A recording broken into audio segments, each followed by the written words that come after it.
Level 4 Lunos, I feel. But again, it's just burst coming in, right? So it's not like Lunos are completely helpless, but And she has the potential to stray away from the Blazing Duet if it comes down to that 1v1 situation. with the Brilliance Order as well, yeah, there's a more outplay potential for sure, but we just have to get back into it, Mirko. Let's get it, ladies and gentlemen. Into the land of Dawn we go for the unique picks over from Rebellion and as well as Aura Fire. Again, it's going to be so interesting to see. I want to take a look at their emblems here, because is Fearless on the Demon Slayer to clear faster, get that power spike faster, or is he going to go for the Killing Spree? The normal emblem as, yeah, Killing Spree is going to be the choice for him. For both, actually. For High, too. All right. All right. Welcome to Season 8 of MPL ID. It's literally the same. I love it. I love it. I love it. It makes me sad though, because Yusen-Shin usually reminds me of Sans. But now on screen, you can see that both teams are trying to find their own ground. Rebellion Zion once again being that aggressive force, as well as Lucen's trying to pressure High here. In the early game though, Rebellion Zen has a lot more damage to play around with, but Wijinarko gets stuck alone there, and the Litho will be taken by Aura Fire, but Rebellion, they try to go get something more! Sway low! Sway low, just flickering in, securing first blood, presented to you by the Samsung Galaxy A series. Rebellion Zion leading in the early stage once again. It's insane how advanced their improvement has come for the side of Rebellion Zion. Swalo, we usually see him on those high ground heroes, like the Sicilian, like the Eve, but even on the Faramis, he can play that aggressive mage as well. So he's just so flexible, and you can see it already starting to pay off here in the first almost second minute of the game. And actually, I do want to add on this. Lunox actually wins against the Claude from the early stage of the game. I don't know why, I thought it was Beatrix, but yeah, it's Claude in that gold lane. So Lunox actually, a mage always counters the marksman, especially the marksman like Claude, who has so much trouble in those situations because his range is just so small.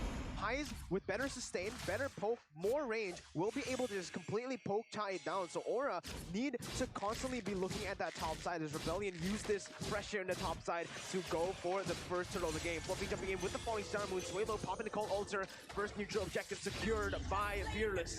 Turtle Slain presented to you by the Samsung Galaxy A series as Region Arco. Whoa, very aggressive, forced to back up.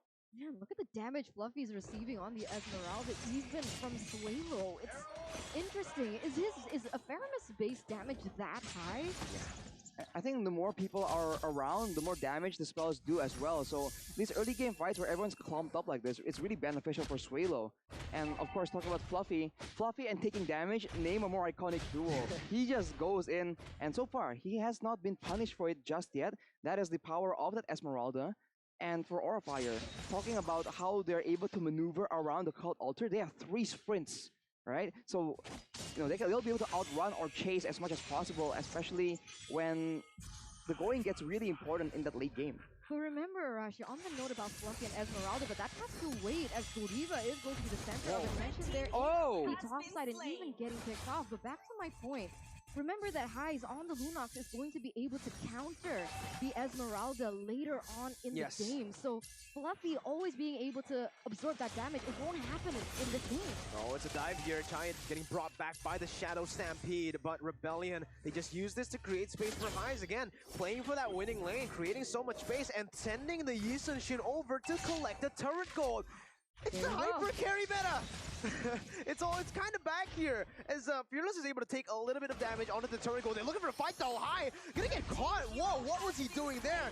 Brilliance Order. It's the Cold Altar as well, as High pops in Brilliance Order, Brilliance Order there. And yeah, the Aura just not able to find any picks. Godiva goes in for the I'm Offended, but Rebellion is way too slick with it, able to get out. It's insane because if they're hitching their bets onto Facehugger with the real-world manipulation like we saw earlier, Rebellion Zion, they have 2 ways to maneuver around it. They have the Guiding Wind from Wijinarko, and they also have the Cult Altar from Swalo to prevent anything from happening from that ultimate. So really insane timing that needs to be done by Aura Fire this time around, as once again, Rebellion Zion already the eyes on the prize in that turtle.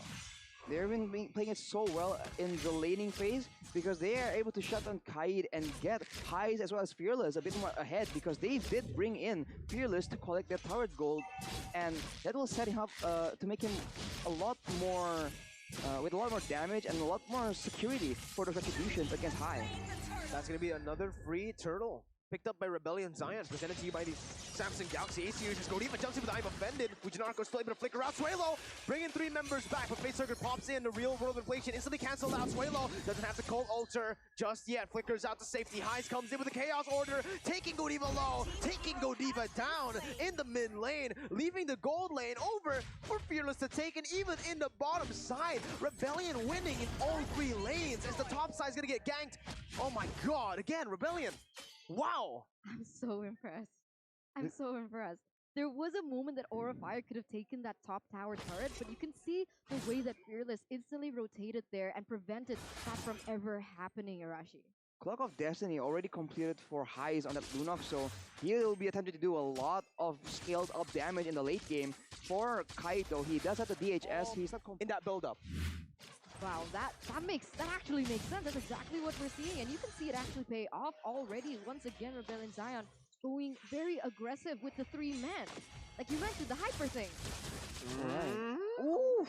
That's very, very close 1v1 attempt from Kite, but now in the bottom side here, Rebellion, they're just unrelentless with this aggressive playstyle. The towers even are not really safe when Rebellion Zion has all the control in the mid lane and they're able to just move around as a gank squad, considering that Aura can't catch them by surprise with that intel gameplay. That's why we see a lot of picks being so valuable, but now Mountain Chakra is popped to try and attempt for Rebellion to just chase the members of Aura Fire back into their towers.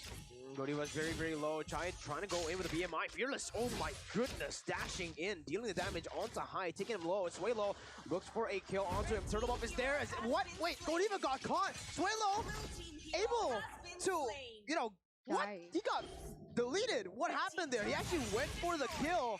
High was so low, but High was able to actually outplay there. There was a certain amount of time that he bought Swalo for the other members from the side of Rebellion Zion to pick up those objectives, as well as the buff from the side of Aura Fire. So even though he was taken down, there was a trade there, and Rebellion Zion still able to have that map pressure. High just scouting around with the entropy there. He's spotting out Dairon, who has the ability to just do a lot of damage here. And they jump onto highs, but the Brilliance Order will allow him to back away. But no, he gets caught. Not for long. Wait, oh my god, the guiding win. Beautiful position by Fujinarko to bring that gold laner out of harm's way. And again, Rebellion, like I mentioned, if they are able to keep this form, it's going to be very scary, as that's going to be Swalo jumping and bringing Fluffy back in. Again, Aura Fire. What are your win conditions here? They have to make sure they actually get the combo and get the engage properly if they want to get a fight, because if you leave them up with a small sliver of HP, they can get out with the Cult Altar with the guiding win, and now Fluffy gets engaged on. Uh-oh, Fearless dealing so much damage, free hitting from the back lines as High pops the entropy as well. Both teams disengaging, but Rebellion find the better pick, and Giant gets bursted down to a quarter of his HP now as Rebellion looks towards the Lord. This is amazing, amazing plays by Rebellion. Again, rotating and converting on every single kill onto objectives, forcing these fights only when it is necessary. The timing's perfect now. Very, very on point with their timings at the moment. And I gotta say though, that Fujinarko is just so, what do you call it? Underrated? Underrated. I mean, on the Ruby, even in that previous game, he was making a lot of moments for the side of Rebellion Zion to capitalize on. And even in this game, he's able to do so much as well, using the guiding win on point. But here we go, Fluffy. Taking the damage. Yeah. There you go. I mean, I guess classic Fluffy because he has taken the most damage in MPL ID Season 10, but that was way too much damage. This is what you said in the early stage, Eterna. Lunox counters the Esmeralda, so the more they can do this, the harder it becomes, the tougher it becomes for Esmeralda as a frontliner. Well, any frontliner will struggle against that Lunox. That's why that pick is so good.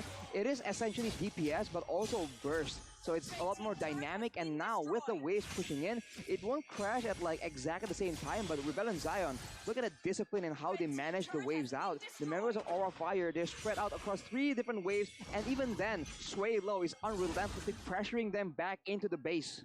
Look at that Mountain Shocker, man. The HP now popped in. High trying to clear out the wave. Whoa! No, Fujinarko gets baited in all the way under the base turret. Now Fujinarko still able to dash away. Cold Ultra placed. Brings the order as well. Aura Fire looked for the engage. engage, could not go for more. They need to recall. No ultimates here. Only High and Fluffy. 2 versus 2 ultimates. Rebellion still trying to look for the siege, but they don't need to do this. They do not need to do this. 10 minutes in, they can just back off. That's exactly what they do. 7.4 thousand gold lead as we are going to take a look at the item check for the 11th minute timer. For the side of Aura Fire here, Fluffy, he's opting for the Oracle. So he wants that shielding, he wants to be a more solid front line. But honestly, going up against the Lunox, Using the entropy to clear out the lanes and clear out the turrets without minions. Alright? So that's kind of tough right now because, again, Rebellion Zion are doing such a good job in controlling, micromanaging the waves on the side lanes just so that cannot happen. But it is a possibility still. High can look for that. If all else fails here, they can go, maybe bring the Ruby down with High to get turrets. If he has, I think, 4 items with the entropy, he will be able to clear out the turrets without the minions. I think when it comes, if Aura is able to catch up somehow, right, by maybe getting pickoffs, getting shutdowns here, I think 2v2s, 3v3s, they still have a chance here, right? So I think the issue is just making sure, it's not about split pushing per se, it's about making sure Rebellion Zion does not play as 5, because they are strongest when they're all together, because they've been copying, taking a lot of pages from the Ubi strat, as Heist here is able to escape with the Brilliance Order. It's just so secure, and Fluffy looks for a bit more, but he's unable to do so, and Aura actually has the control in the Lord area, but they get pushed back by the Mountain Shocker alone. That's why it's so massive, the value of that Mountain Shocker. Again, getting pressure back, getting the vision onto the Aura Fire members, and even providing poke now. The Fearless is just way more ahead compared to High, but they're actually forcing this here. High is not there. Fearless will be able to take the turtle. The Lord, no, it's not even Fearless. He doesn't even use the Retribution because he knows it is completely secure. High was in the bottom lane, and Rebellion played it perfectly. This just shows, again, the value of that Mountain Shocker. It dealt so much damage. Damage, utility, I don't know, there's not much to complain about when it comes back down to that ultimate. And it's so insane because Rebellion Zion was able to put pressure on that bottom side, forcing High to clear that out. And Rebellion Zion was able to get the turret almost in that bottom side, as well as that Lord uncontested. 9,000 gold lead for Rebellion Zion here in the 13th minute. This is looking kind of bleak for Aura Fire at this stage. Unless Rebellion Zion makes a mistake, oof. The damage! They need to try and bait out the Cult Altar to try and, even attempt something. They can maybe do it using a Blazing Duet or a Real-World Manipulation, but right now, even with those, I think they need to use both to even threaten a pickoff on anyone on the side of Rebellion. So it's just very difficult. The Lord has been cleared out, and Rebellion, they haven't been using the waves as neatly as possible. Godiva went for that I'm offended flicker combo, but it has not worked out, and Suelo goes in. Yeah, with the flicker there, Fluffy gonna get caught, instantly bursted down by Sway low. Rebellion looking for their first match victory in MPL ID Season 10. Chai with the defense here with a Blazing Duet, but on the back line, look at the brilliance, look at the base. It's gonna be targeted, but it's gonna be cleared out. Minions no longer available. Chai still able to dish out the damage. 1v4, 1v5 here. He's gonna get taken down, and there you have it. Wait, no more minions. They don't even need it. Rebellion, it's still going on for a bit longer, but they have it in the bag. The first match victory for the Blue Bulls up against Aura Fire. A massive upset. They don't need to dream anymore.